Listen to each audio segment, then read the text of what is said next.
শেখ হাসিনার ফেরত আসবে না। আমরা সেই বাংলাদেশে নয়, কারো শকুনের দৃষ্টি আমরা মেনে নেই নয়, আগামীতে মেনে নেব না। গত 800 বছরের ইতিহাসে বাংলাদেশের দ্বিতীয় মাত্র যে ঘটনাটা ঘটে গেছে এই সুবা বাংলার ইতিহাসে, সেটা হচ্ছে ইখতিয়ার উদ্দিন মোহাম্মদ বিন বখতিয়ার খিলজির 1204 সালে বাংলা বিজয়ের পরে সেন বংশের জালেম রাজা লক্ষণ সেন সেভাবে দুপুরের খাবার টেবিলে রেখে পিছনের দরজা দিয়ে পালিয়ে চলে গিয়েছিল। বর্ষা বিপ্লবের বছরে গত 2 বছর আগে, গত 800 বছরের ইতিহাসে শেখ হাসিনা আবার বাংলাদেশে বেগম লক্ষণ সেন আকারে হাজির হয়েছিলেন এবং একই ইতিহাস প্রমাণ করেছে জালেমদের খাবারের টেবিল থাকবে, দুপুরবেলা খাওয়ার সময় হবে, সেই খাবারের থেকে গরম ধোঁয়া উঠবে, চাকর বাকররা টেবিলে সেই খাবার সার্ভ করবার জন্য প্রস্তুত থাকবে, জালেমদের পেটে প্রচণ্ড ক্ষুধা থাকবে, কিন্তু বাংলাদেশের মুক্তিকামী আবু সাইদ মুগ্ধরা সেই লক্ষণ সেনদেরকে খাবার খেতে দেবে না।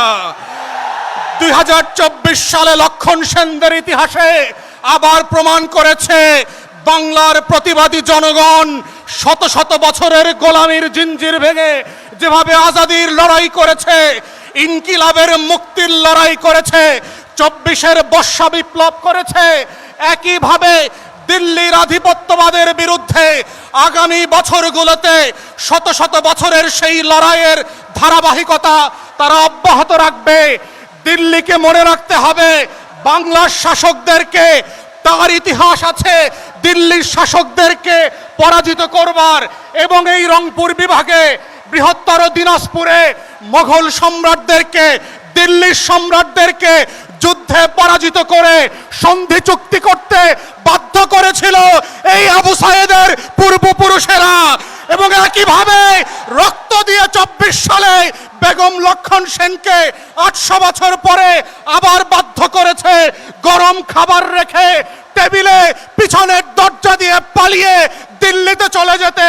তাই আজকে যারা রংপুর নিয়ে ষড়যন্ত্র করছেন, মাথায় রাখবেন 24 যে দেশের জনগণের চোখ খুলে দিয়েছে, যেই 24 শত শত তরুণকে মৃত্যুর ভয় থেকে উঠে এনে আজাদির স্বপ্ন দিয়েছে, যেই 24 প্রাণে প্রাণে নতুন স্লোগান শিখিয়ে দিয়েছে, ইনকিলাব ইনকিলাব ইনকিলাব ইনকিলাব ইনকিলাব ইনকিলাব। সেই জাতির মুক্তির লড়াই এক চৈতালি দিয়ে, কয়েকজন সনাতনী দিয়ে পলাশবাড়িতে মন্দির করে আপনারা তাদের স্বাধীনতার আকাঙ্ক্ষাকে নিভিয়ে দিতে পারবেন না। যদি চেষ্টা করেন আবার মুগ্ধরা ফিরে আসবে, আবার আবু সাইদরা ফিরে আসবে, আবার নহিয়ানরা ফিরে আসবে, আবার বাংলাদেশে নতুন করে লক্ষণ সেনের পালিয়ে যাওয়ার ইতিহাস রচিত হবে। অতএব যারা যে আধিপত্যবাদী শক্তি বাংলাদেশের দিকে শকুনের মতো করে তাকাচ্ছেন, আমরা আপনাদেরকে মনে করিয়ে দিতে চাই আপনারাই প্রথম শকুন ছিলেন না। বাংলার জনগণ দশকের পর দশক, শতকের পর শতক হাজারো শকুনের রক্তচক্ষু উপেক্ষা করে, রক্ত দিয়ে আজাদির লড়াই করে এই বাংলার ইতিহাস গড়েছে।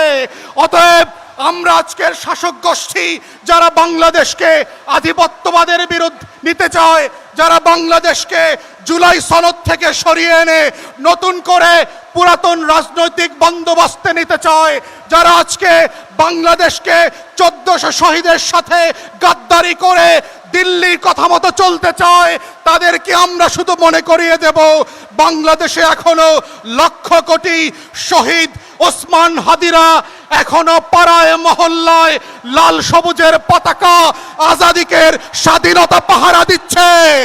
এই আজাদির স্বাধীনতা পাহারাদারি থেকে এদেশের কোটি কোটি যুবক বৃষ্টি উপেক্ষা করে, বুলেট উপেক্ষা করে, রক্ত উপেক্ষা করে পাহারা দেবে। কারো শকুনের দৃষ্টি আমরা মেনে নেই নাই, আগামীতে মেনে নেব না। তাই আমাদের লড়াই চলছে এবং চলবে। যারা সীমান্তে অস্থিরতা তৈরি করতে চাচ্ছেন, যারা গভীর রাতে পুশিন করতে চাচ্ছেন, যারা শুভেন্দু অধিকারী, হেমন্ত আর অমিত শাহের চোখ দিয়ে বাংলাদেশকে দেখতে চান, তাদেরকে বলবো চশমাটা বদলে ওসমান হাদির চোখ দিয়ে বাংলাদেশকে দেখেন। চশমাটা বদলে আবু সাইদ মুগ্ধের চোখ দিয়ে বাংলাদেশকে দেখেন। বাংলাদেশ আওয়ামী যুগে আর ফেরত যাবে না, শেখ হাসিনা আর ফেরত আসবে না। আমরা সেই বাংলাদেশে নই। অতএব এই মুক্তির লড়াই শত শত বছর ধরে যেভাবে চলেছে এবং চলবে, আমরা আমাদের স্বাধীনতা, সার্বভৌমত্ব, জাতীয় স্বার্থ এবং জনগণের আকাঙ্ক্ষা নিয়ে আমরা সবাই লড়ে যাব ইনশাল্লাহ। সেই লড়াই সংগ্রামে আপনাদের সবাইকে পাশে থাকার আহ্বান জানিয়ে আমার বক্তব্য এখানেই শেষ করছি। আসসালামু আলাইকুম।